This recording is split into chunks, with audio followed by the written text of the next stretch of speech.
So obviously, coming through that academy system, did you put a lot of pressure on yourself to make it to where you are, or was it more of an enjoyment side for you? It just came?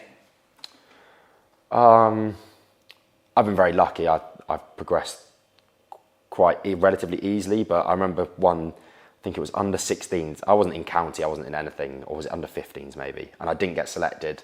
I sat 80 minutes on the bench. And I remember my dad just telling me, he was like, you can't use this as an excuse.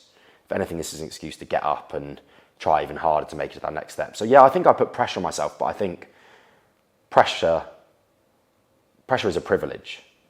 To be in this environment where there are 15,000 people at the stoop with the belief in you, the pressure, you've got to embrace that, and I think that can work for you, but you want to learn how to carry that pressure. Because yeah, it can have a massively detrimental effect, but it also can drive you to be better. What do those pressures look like for you?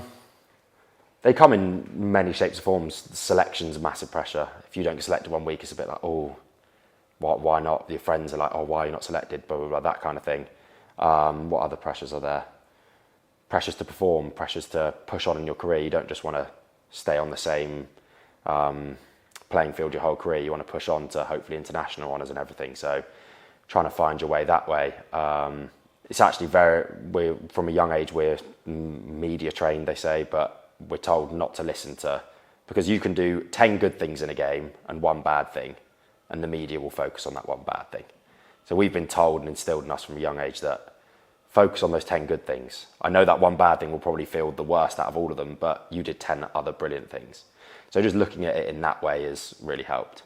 One of the nice things to do is just switch off from all the social media, all of that. So going back to my parents, going back and just being a family again, and getting back to them, being like a kid again.